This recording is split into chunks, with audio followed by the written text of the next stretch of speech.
So the from me. Yeah. You know what I'm saying? Because I had a child at the time, so I had to get my money too. And do what I had to do for me. You know what I mean? In my situation.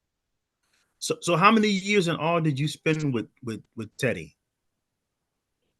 Ooh, man. 16, 17, 19, 21, 2, 3, 10. 10 years? Yeah.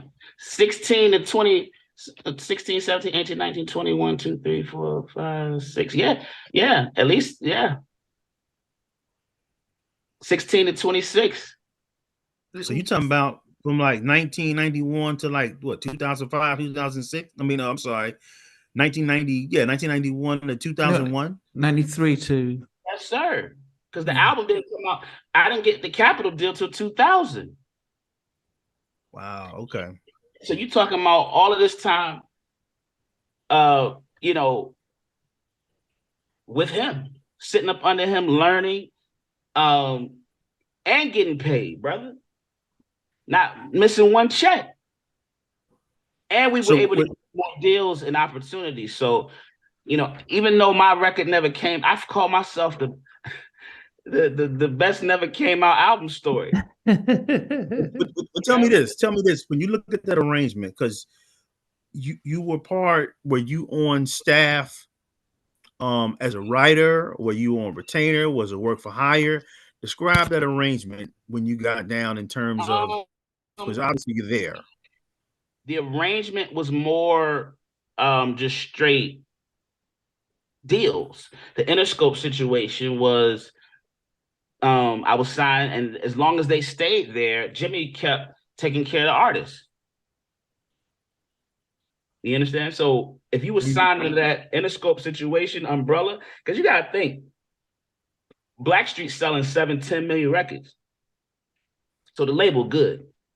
The other artists, they're gonna make sure that it works. So it wasn't no retainer. It was just, now, as far as getting paid every week, yeah. It was just $1,000 a week or whatever it was, you're getting paid.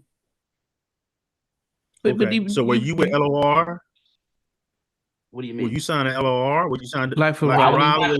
I was signed to Little Man. It was called Little Man Records, which was a subsidiary of Interscope Records, just like Aftermath was. Okay. Yeah, but what are you doing while waiting to do your album then in that time frame? Oh man, well, see, the first portion of it was the creation with Chad. A lot of just figuring it out. You know what I mean? Figuring it out musically. Then just if you kind of like take out all of the, without getting too detailed, but throughout those years and those ups and downs, then eventually you get into him losing the deal with Interscope, right? So now all of those projects are just in limbo that didn't come out. So once the deal is lost with Interscope between Teddy and Jimmy Iovine, those albums are up for grabs, in a sense. So at that time you had Not a Butter. Right. Marcus Miller, was it Marcus Miller? Yeah. Well, David Miller. Okay. David Miller, Connecticut, young guy. Yeah. David Miller. You had Black Girl. Yeah. Was it Chance? You had Chance. You had Not a Butter. You had a lot of them guys. What was it? Well, I don't know how many of them had albums done. Oh, okay. Black Girl was supposed to be under Teddy? Yeah, exactly. And you had 8th Avenue. Oh, 8th Avenue, yeah. Mm-hmm. But see, again, very few of these, I don't know how many of them had albums done.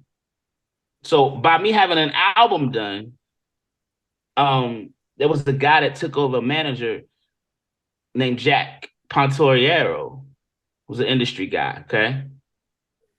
He came in and said, hey, Capitol wants to buy Mike Etheridge's project. So now we come in and negotiate that deal, and that's how it ended up on Capitol with another whole budget. They paid another $400,000 to us for that project. Wow. Yeah. So I To got a redo new the album, or what do they want you to do? album. Here you go. But we're gonna make some changes to it. But Mike signed us now. So I go out to LA now. I'm working with Capitol. With the same project that I did with Teddy and Chad. Okay, so just do they just need to touch up the music, or what do they want you to do? Exactly. And I'm gonna tell you the interesting story about that.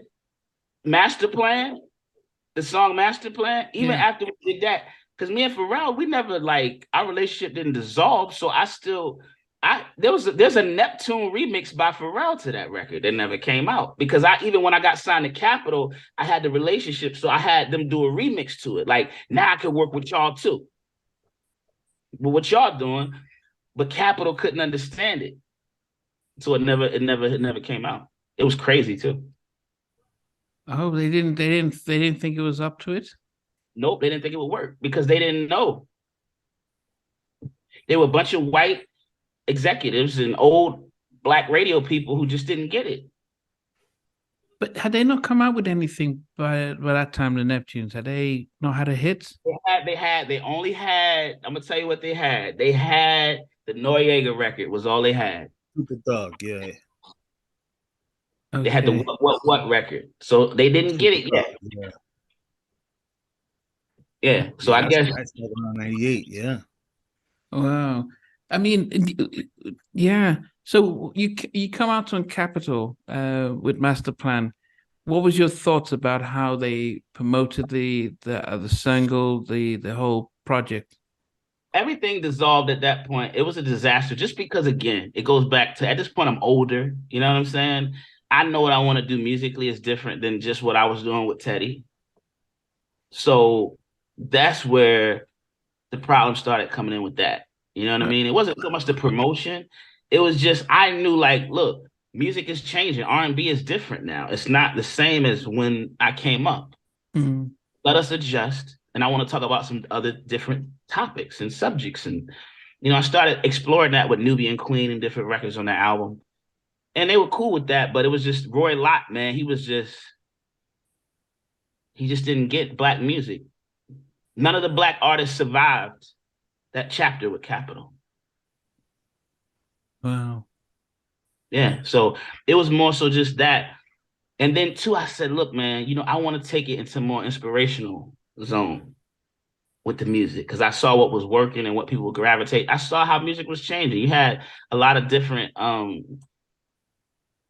even the soul era of music, Soul Child and all that started to bubble at that point. Okay. So the neo soul. Yeah, so everything was different, and they just didn't want to catch up. So at that point, I was like, I just can't do it. I'd rather just do my own thing. Hey, thanks for watching. Really appreciate it. If you love what you watched, there's over 100 artists that we've interviewed. So please check out the videos. Remember to like, share, and unsubscribe. But better still, become a member of Halftime Chat and get exclusive videos ahead of time. But thanks for watching. Take care.